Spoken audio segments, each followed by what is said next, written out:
When I was in high school and college, I never wanted to be anything but a teacher. My steps were very linear and very clear.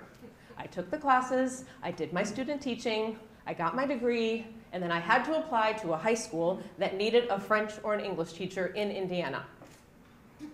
So it's not like I just spread the canvas wide. It was a very, very narrow thing. And believe it or not, I applied for more than one. Apparently there was a shortage of French teachers in the Hoosier State in about 1988. Because I found one. But my boyfriend at the time lived in Indiana, and I was just sure we were going to get married, which we did not.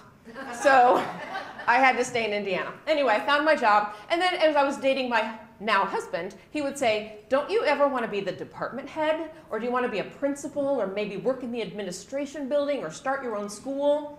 I said, no, I don't want to do any of those things. I am so happy every August when I put my Eiffel Tower posters up in my classroom. I'm thrilled to have them write their dialogues and then perform them in front of the class. And of course, my favorite thing was to make tests and have them take them while I would just walk up and down the aisle. It's why I became a teacher. It's the best. So I didn't have to think very much about what I was doing until about 10 or 12 years ago, when life threw me some curves I hadn't expected. I'm wondering if there's anybody in here today who has had a life with no surprises. Huh. Nobody in here had a life that went exactly according to the plan you had when you were 17? That's so weird. Well, I had a few of those, so I had to rethink my steps. I thought we would have children when we got married. God gave us one.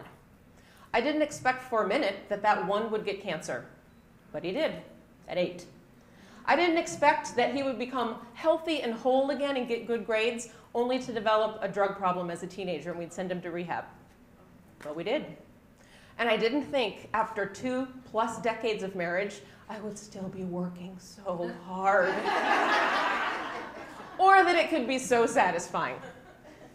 And I never thought that I would be building a business where I'm addressing professional adults when I've spent all of my professional life in a classroom with teenagers. Lots of curves. And I bet if we had time this afternoon now, we could go around the room and hear story after story from women who had to take some scissor steps and some baby steps and maybe some giant steps toward the goal, but it wasn't always a straight line. And so when the goal out there seems fuzzy and we lose sight of what we're doing, or the road toward that goal seems really long and bumpy, sometimes all we can do is we pick up one foot and put it in front of the other, and we take one step at a time, and we make a plan, and if it goes according to plan, great. But more often than not, it doesn't go according to plan, and then we just figure it out. That has become a really, really popular mantra in my life. We will just figure it out. As a matter of fact, I'm passing that on to my son just this morning. When we were all mingling today, I got a text from my son who's up at Western saying, Mom, I just slept through my anthropology test. I'm probably going to fail. Just thought you should know. That's a curve I didn't see coming. Perhaps the curve he doesn't see coming is that we're not paying for that class. He doesn't know that yet. We'll save it for the weekend.